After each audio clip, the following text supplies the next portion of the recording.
Assalamualaikum warahmatullahi wabarakatuh.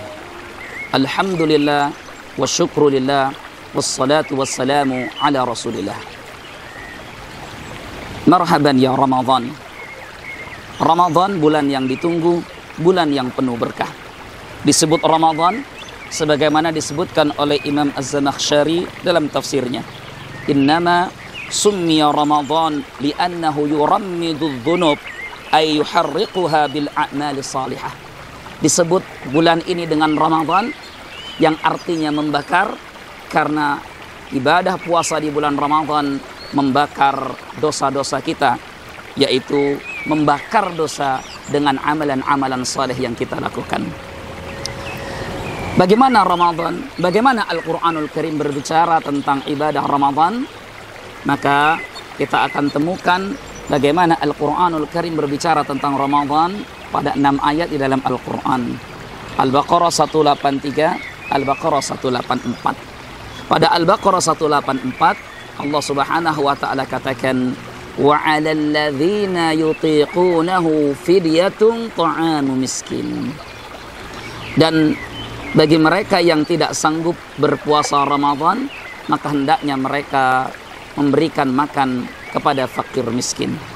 Saudaraku yang dimuliakan Allah, ayat ini di antara hikmah yang bisa kita ambil adalah memberitahu kita semua tentang karakteristik ajaran Islam, di mana Islam, agama yang kita anut, adalah agama yang mudah.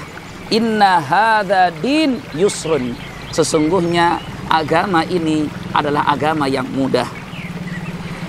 Maka di antara bentuk kemudahan yang Allah Subhanahu wa Ta'ala berikan kepada kita adalah bagaimana seseorang yang tidak sanggup menjalankan ibadah selama Ramadan, apakah karena usianya yang renta, atau karena fisiknya yang lemah, atau karena penyakit yang diderita, menggantinya dengan membayarkan fidyah, memberikan makan kepada fakir miskin.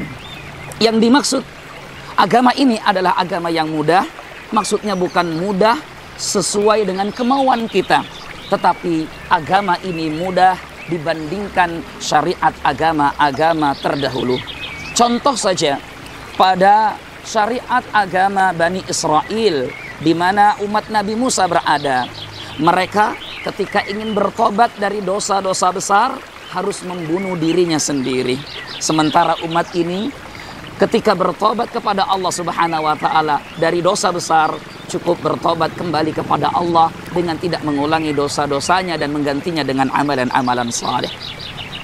Contoh lagi dalam ibadah puasa, di mana umat-umat sebelum kita apabila tertidur di malam harinya, maka setelah tidurnya tidak boleh lagi makan dan minum, karena tidur adalah batas makan dan minum bagi mereka.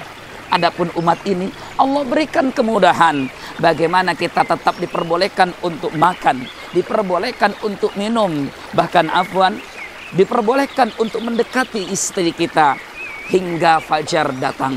Saudaraku yang dimuliakan Allah, dari sini kita belajar jangan ekstrim dalam beragama, karena Nabi SAW katakan, inna hadzal din yusrun, sesungguhnya agama ini mudah. Walan yushaddad din ahadun illa ghalabah. Tidak ada yang ekstrim dalam beragama, melainkan agama yang akan mengalahkan dirinya. Pertengahanlah, moderatlah dalam beramal, karena sesungguhnya Allah Subhanahu wa Ta'ala mencintai amal yang di tengah-tengah. Khairul umuri awsatiha. Sebaik-baik perkara adalah yang di pertengah, tidak ekstrim kanan, tidak ekstrim kiri. Maka di antara bentuk ekstrim dalam beragama kaitannya dengan ibadah Ramadan adalah sebahagian kita menganggap menyegerakan berbuka adalah aib, bahkan harus menunggu hingga selesainya azan atau kemudian selesainya doa setelah azan. Tidak, bukan yang demikian itu kebaikan. Bukankah Rasulullah SAW bersabda, la yazalu qaumun bi khairin ma ajjalul fitr. Suatu kaum akan senantiasa mendapatkan kebaikan selagi menyegerakan berbuka. Bukankah Rasulullah SAW juga menyebutkan bahwa sebaik-baik waktu sahur adalah di akhir menjelang azan? Saudaraku yang dimuliakan Allah Subhanahu wa Ta'ala, begitu baiknya Allah, begitu rahmannya Allah, begitu rahimnya Allah. dengan berbagai macam syariat yang Allah tetapkan kepada kita, Allah tahu bahwa kita adalah makhluk yang lemah. Wa khuliqal insanu dha'ifa, dan manusia Allah ciptakan dalam kondisi yang lemah. Lihat bagaimana Allah Subhanahu wa taala memberikan keringanan kepada kita. Yang pertama, dari semua rizki yang Allah berikan kepada kita, Allah tidak minta 50%-nya. Allah juga tidak meminta 10%-nya. Allah hanya menuntut dari kita 2,5% dari rizki yang Allah berikan kepada kita. Dari semua hari yang Allah berikan kepada kita, 1440 menit kurang lebih dalam setiap hari yang kita jalani, Allah tidak meminta 100 menitnya dari kita, tapi Allah hanya meminta minimal 50 menit dari kita. Dengan analogi, setiap satu kali sholat memakan waktu 10 menit. Setiap hari kita bebas makan. Setiap bulan kita bebas minum. Bahkan kita bebas melakukan hal-hal yang memang boleh untuk kita kerjakan.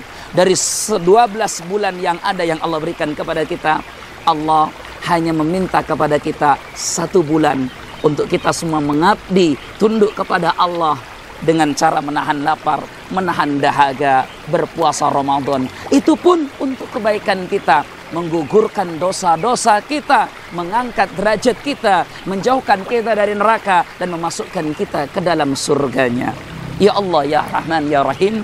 Begitu malunya bagi diri kita ketika Allah hanya meminta sedikit dari kita, itu pun kita masih tawar-tawar. Di mana keimanan itu? Di mana keimanan itu? Fa'tabiru ya ulil absar la'allakum tuflihun. Maka hendaknya kita semua berfikir, wahai orang-orang yang berakal, agar kita menjadi pribadi-pribadi yang mendapatkan kemenangan. Wabillahi taufiq wal hidayah. Wassalamualaikum warahmatullahi wabarakatuh.